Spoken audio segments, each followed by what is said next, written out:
J'ai un message pour toi. Toi qui regardes la vie des gens et finis par être aigri parce que tu vois les gens sourire, tu vois les gens vivre une certaine vie que toi certainement tu voudrais vivre, mais que tu n'arrives pas parce que en fait tu n'arrives même pas à accepter ce que tu as. Bienvenue sur cette chaîne, la chaîne qui vous donne des conseils et des astuces pour pouvoir vivre le bonheur même dans un ménage à problème. Pourquoi? Tout simplement parce que celui qui a institué le mariage s'appelle Jésus, c'est le Seigneur. Et étant celui qui a institué le mariage, il a mis en place des choses qu'il faut respecter. Tout simplement parce que lorsqu'on crée quelque chose, eh bien, on crée la notice de la chose qui va avec. Alors, qui de mieux que le Seigneur pour pouvoir te dire comment tu dois diriger ta relation amoureuse pour pouvoir vivre le bonheur? Donc, je viens aujourd'hui avec un sujet qui est tellement agréable, mais qui fait que beaucoup de personnes parfois passent à côté du bonheur qu'ils recherchent parce qu'ils veulent avoir plus. Et aujourd'hui, j'aimerais te faire comprendre une chose, c'est que tu as, sache qu'il y a quelqu'un qui désire avoir la chose que tu as. C'est que tu as, le Seigneur t'a donné cela parce qu'il sait qu'avec cette vie, tu peux avoir tout ce que tu désires. Tu peux avoir le bonheur que tu désires. Et s'il faut avoir plus, il sait également le moment où tu voudras avoir plus et te donnera ce plus. Mais toi, tu as quelque chose à faire dans la vie. Tu dois apprécier d'abord la chose qu'il t'a donnée. Parce qu'on reconnaît les choses on reconnaît des grandes choses dans les petites choses. Si le peu qu'on te donne, tu n'arrives pas à subvenir à tes besoins avec le peu que tu as, on peut te donner plus que cela, tu ne pourras jamais réussir parce que tu n'as pas appris à pouvoir utiliser ce que tu as. Tant que tu ne sais pas utiliser ce que tu as, tant que tu ne sais pas apprécier ce que tu as, tu ne sauras jamais apprécier ce que tu désires avoir. Oui, tu désires avoir ces choses, le Seigneur va faire en sorte que celui-là que tu sous-estimes, ton ami que tu sous-estimes, ou encore ton voisin, cette personne que tu détestes, cette personne que tu n'aimes pas voir, qui te sort des portes, cette personne-là que tu vas regarder sur les réseaux sociaux, tu vois sa vie, tu regardes ce qu'elle fait, et toi tu compares ta vie avec sa vie. Cette personne-là aura la chose que tu désires avoir.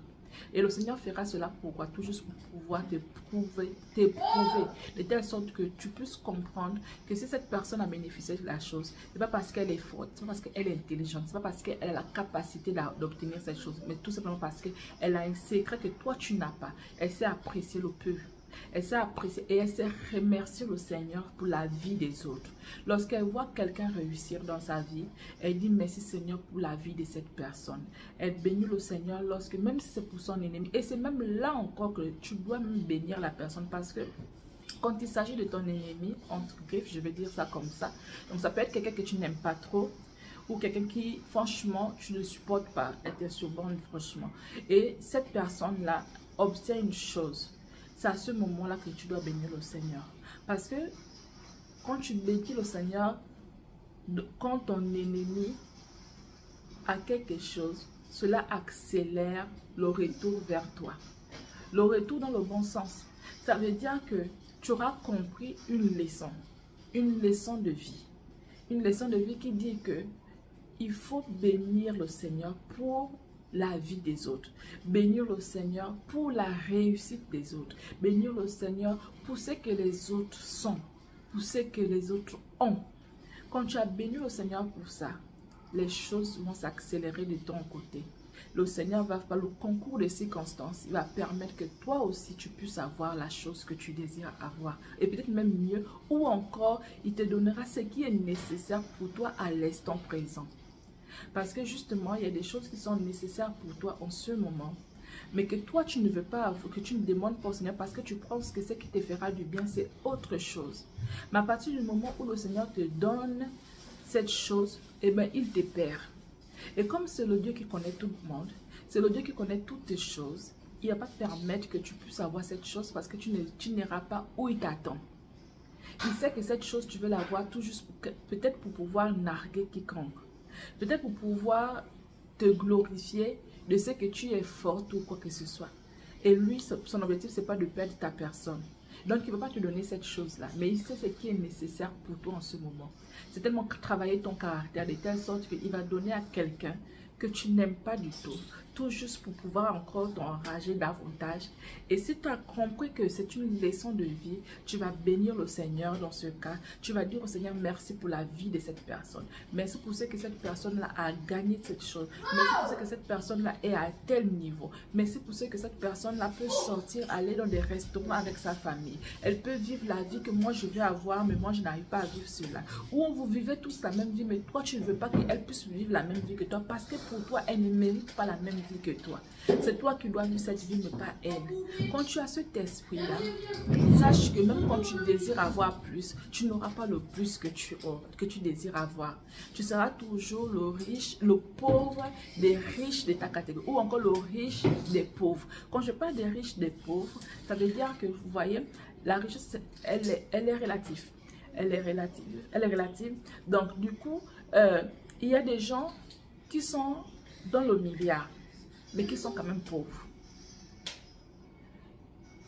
Tu as tout ce que tu veux, tu es dans le milliard, mais tu ne te réjouis pas de ce que tu as parce que tu n'arrives même pas à apprécier. Tu ne sais même pas que tu as le milliard. Tu sais peut-être que tu as le milliard, mais tu n'arrives même pas à apprécier. En fait, tu n'arrives pas à vivre la vie du milliard. Donc, tu fais partie des pauvres, des milliardaires, le pauvre des riches. Et il y a ces autres personnes qui n'ont pas grand-chose, qui ont de quoi vivre et qui savent bénir le Seigneur pour ce qu'ils ont. Ces personnes-là, on va les appeler les riches parmi les pauvres. Donc, ils sont riches de leur catégorie, riches dans la catégorie des pauvres. Donc, dans la catégorie des pauvres, il y a ceux qui sont très, très, très pauvres et il y a ceux qui sont bien quand même parmi les pauvres. Et toi, tu fais partie des biens parmi les pauvres, donc les riches des pauvres. Mais tu es celui-là, si tu reconnais que tu as quelque chose, gloire soit rendue à Dieu. Ça veut dire que tu as accepté ce que tu as et le Seigneur va te donner encore plus. Mais toi, tu refuses même de voir le peu que tu as. Tandis qu'il y a des gens qui ont moins que toi et qui voudraient avoir le peu que tu as. Mais toi, tu ne reconnais même pas la valeur de cette chose-là. Tu n'auras jamais ce que tu désires avoir plus. Tu as quelque chose, mais tu ne sais pas que ce que tu as, c'est de l'or, c'est du diamant. Tu sous-estimes cette chose-là. Mais si on prend cette chose-là et on remet à quelqu'un qui n'a pas, cette personne-là vivra la vie que toi-même, par la suite, tu vas détester. Donc, à partir du moment où tu ne sais pas ce que tu as, tu risquerais même de perdre cette chose-là parce que tu vas la dilapider. Tu n'es pas conscient de cette chose. Tu ne sais même pas que tu as dans tes mains un diamant. Donc, tu peux soit perdre cette chose ou encore tu n'auras jamais la vie que tu désires parce que tu ne sais pas apprécier. Apprends à apprécier une chose pour pouvoir obtenir plus. Apprends à accepter ce que tu as pour que le Seigneur puisse te donner encore plus à gérer. Parce que si tu ne sais pas gérer dans les petites choses, tu ne pourras jamais gérer les grandes choses. On va te donner aujourd'hui, tu as un salaire de 2 millions par exemple. Mais tu n'arrives pas à subvenir à tes besoins. On peut te donner 5 millions, ce sera la même chose. Mais si dans 2 millions, tu arrives à subvenir à tes besoins et tu arrives à épargner, tu arrives à vivre la vie que tu veux, le Seigneur va te donner plus. N'oubliez pas la parabole des talents. Si tu sais t'occuper du peu, le Seigneur va te donner encore plus. Mais tu as le peu, tu ne reconnais même pas ce peu et tu veux avoir plus. Tu penses que le Seigneur va te donner ce plus, il ne te donnera jamais ce plus. Mais pour pouvoir te faire réfléchir, il donnera à ton voisin, à ton ennemi, il donnera à quelqu'un ce que tu veux, tout juste pour te faire réfléchir. Et à cet instant, tant que tu ne reconnais pas la valeur de ce que tu as dans tes mains, tu resteras dans ta condition. Mais si tu commences par reconnaître la valeur de ce que tu as, eh bien, le Seigneur te donnera ce que tu as besoin. Oui, il te donnera plus de ce que tu as besoin. Oui, il te donnera ce qu'il sait qui est nécessaire pour toi en ce moment, mais que toi peut-être tu ignores et tu voudrais avoir autre chose. Il te donnera cette chose et tu vas te demander, mais comment ça se peut? Donc, apprends à accepter ta condition et surtout, à bénir le Seigneur pour la vie des autres. Comprenez qu'il y a des gens qui arrivent à se réjouir avec le peu. Il y a une histoire que je vais te raconter. Il s'agit de 2 personnes. L'une d'entre elles a grandi dans une famille aisée et l'autre, ce n'était pas le cas. Les deux apprenaient ensemble. Les parents de celles qui étaient pauvres ont fait tout pour que leur enfant puisse être dans un milieu parce que le milieu conditionne qui nous serons plus tard. Donc, ils savaient que s'ils se dépouillaient et mettaient leur enfant dans des conditions agréables, leur enfant a les fortes chances de devenir une personne d'eux-mêmes. Donc, ils ont mis leur enfant là-bas et l'enfant se contentait de ce qu'il avait comme goûter. Il allait à l'école avec les beignets farine, pendant que les enfants des autres avaient des goûters que lorsqu'on est pauvre, on désire avoir. Et pour nous, parfois, ce sont les yeux de la tête. Donc, cette personne un jour arrive avec ses beignets farine. Et là, elle était amie à la riche, que la riche lui dit, mais toi tous les jours tu manges la même chose, montre-moi un peu ça. Elle goûte à cela, elle se rend compte que c'est tellement bon. Il faut remarquer que les gens parfois, les choses qu'on vend par exemple chez le boutiquier et autres, parfois ont plus un goût que ce qu'on achète dans les magasins. Je ne sais pas si vous vous êtes déjà rendu compte, mais il y a une anecdote comme ça chez nous, où on a toujours l'habitude de dire, par exemple, on prend l'exemple avec le Nutella. Le Nutella, apparemment, on ne sait pas si c'est vrai, aura des propriétés qui sont agréables pour le corps. Mais les gens préfèrent aller manger le chocolat du boutiquier où on remplit suffisamment d'huile. Et c'est celui-là qui paraît bon par rapport au Nutella. Donc, on a toujours cette histoire-là qu'on raconte souvent au quartier, ou bien dans mon pays, et on en rigole.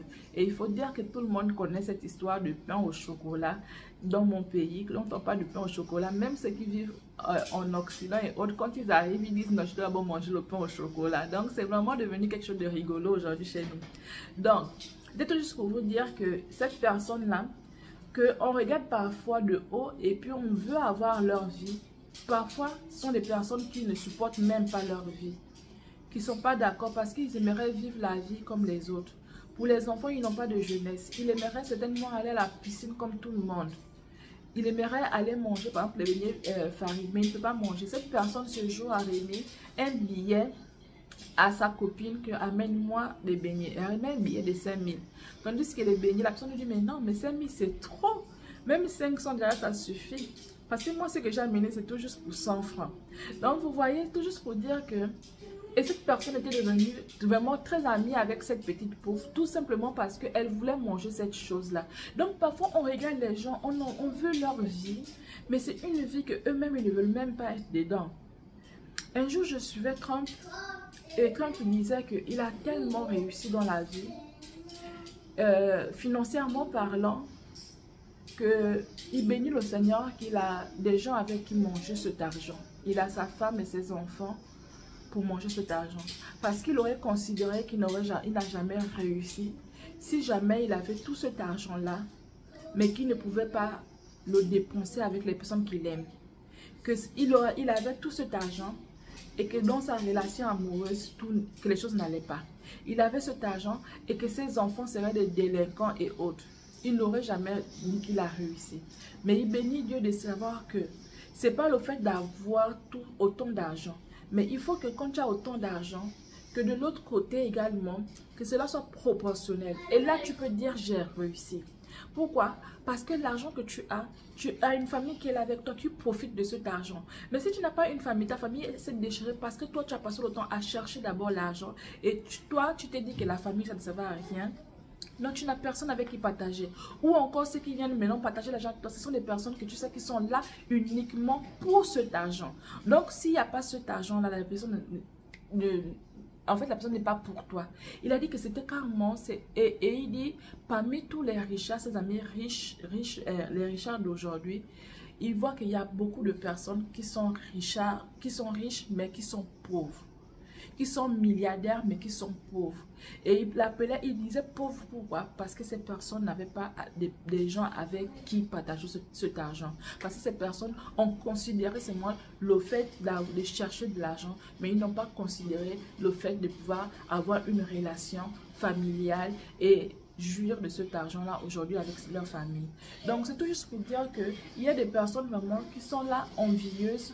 Vous en voulez à la vie de certaines personnes parce que vous pensez que oui, le bonheur se limite seulement à ça. Mais contentez-vous de ce que vous avez et quand vous contentez de ce que vous avez, vous acceptez ce que vous avez, vous bénissez le Seigneur de ce que vous avez. Le Seigneur va vous donner encore plus parce qu'il comprendra que cette personne-là connaît la loi de la nature. Il sait comment vivre au milieu des gens et je veux lui donner plus. Mais si vous ne savez pas reconnaître les choses que vous avez, on peut vous donner tout l'or du monde. Vous ne reconnaîtrez jamais que vous avez tout l'or du monde. Vous allez toujours chercher et vous allez vivre dans la pauvreté. Tant bien même vous avez autant de milliards dans vos comptes, vous serez quand même pauvre. Alors si j'aime ce genre de vidéo, commentez, likez et partagez.